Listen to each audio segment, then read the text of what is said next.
Hi, my name's Zaza. I'm interviewing my friend Angela Jeffs from Tokyo. Angela experienced the tsunami and she's a journalist. She was a journalist for Japan Times and she works for NHK, the TV station. So Angela, your perspective, yeah? And this is called perspectives.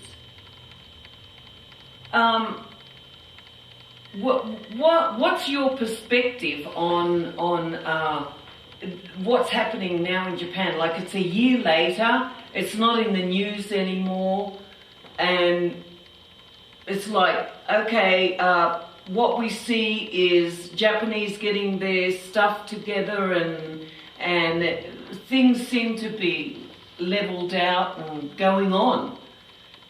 Yeah, we're just coming up to the first anniversary, which will be on March 11. Today is, what, the 23rd of February?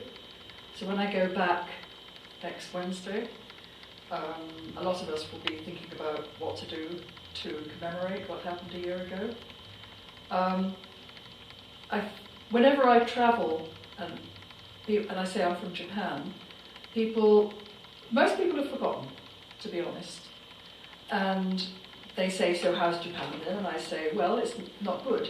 And they say, oh, why is that? And I say, well, you know, a year ago there was a huge earthquake, the biggest earthquake Japan has experienced for a very long time, a 9. And Japan's used to having earthquakes and tsunamis and that. It's all through their history. It is on a fault line, right? The country is on it. There's fault lines everywhere. Yeah. Very stupid place to live, actually. It was so powerful that the whole of Honshu Island, on which Tokyo is situated, moved 2 meters to the west. The whole island. Wow. And many hundreds and hundreds of hectares on the east coast of beautiful, beautiful countryside, mountains and paddy fields have all gone. They're all underwater. Wow. But what really, as you say, we're used to earthquakes. The tsunami was something else. Biggest tsunami for a very long time. 25,000 people lost their lives. 25,000 people. Half of whom have not been recovered. It's the situation with the nuclear reactors that is the ongoing concern. How many nuclear reactors? There are 56. 56 nuclear reactors in a country that, you know, is on an earthquake fault. How come Japanese chose to have these nuclear reactors when they live on an earthquake? It was all bound up with the American occupation after the war and getting the nuclear industry, getting it launched in Japan, basically. You would think after Hiroshima and after Nagasaki that Japan would just say, no thank you. Exactly. We've had the experience, we know what it does. But no, the nuclear industry came in with huge amounts of money, which they threw at remote fishing villages, communities around the coast, where they were told it would be safe, and they were wooed with vast amounts of money and cash and presents and all sorts of things. And these people were poor, and they didn't know what. And they believed. Yeah, they believed. They believed. Well, like a lot of people around the world, they believe that nuclear power is necessary and it's safe. Angela, what about Fukushima? Fukushima is a devastated prefecture. Right now there are 260,000 school children wearing what they call dosimeters, which are basically miniature Geiger counters. And they have to wear them 24 hours a day. And some of the teachers have told them that they have to wear them as talismans for protection. They are beginning to get sick. They are exhibiting signs of radiation poisoning. In the meantime, they are being forced to drink radioactive contaminated milk and contaminated rice. And if the parents or the mothers make them lunches with rice from other prefectures and the teachers find out, I'm not saying all the teachers, but some teachers, are shaming them in front of the classes and telling them they're disloyal to Fukushima and the farmers, because the farmers have lost their incomes, the farmers can't sell anything. No one will buy anything from Fukushima, so the whole economy is devastated. Yeah?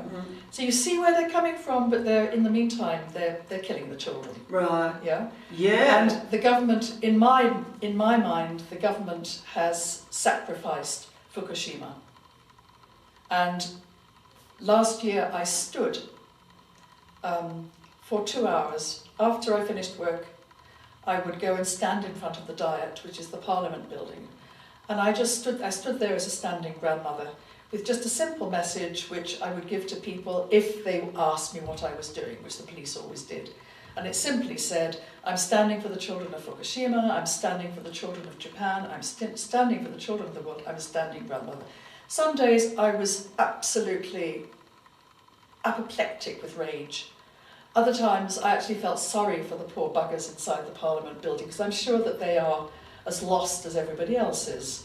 Other days I would weep, other days I just felt ill because I was standing through typhoons, but I did that, and after 6 months I stopped doing that because I didn't feel the need to do that anymore. But it was one way of me exhibiting my rage and my anguish, because you know, Japanese regard children as treasure. They call them takara, which means treasure.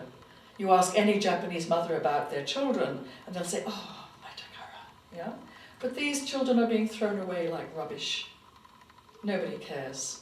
And the people in the evacuation centres and the temporary housing, they're just going through the most terrible winter. But aren't they, don't they, the government help them build their houses again? Or no. Are there still people in evacuation centres? Oh yes. Oh yes. And mostly old, mostly elderly. Because, you know, to a great extent the family unit broke down over the last 30 years of immense wealth and privilege in Japan, so the family unit broke down, so a lot of elderly people are on their own. And they're now stuck in temporary housing, which have plywood walls, flat roofs, and it's -20, and there's 2 meters of snow. There's a lot of very, very angry people in Japan. Yeah. But their voices are not being heard. There's a lot of stuff on YouTube. I really would advise people to really look around and see what's on YouTube, because that's where the truth is more likely to be than anywhere.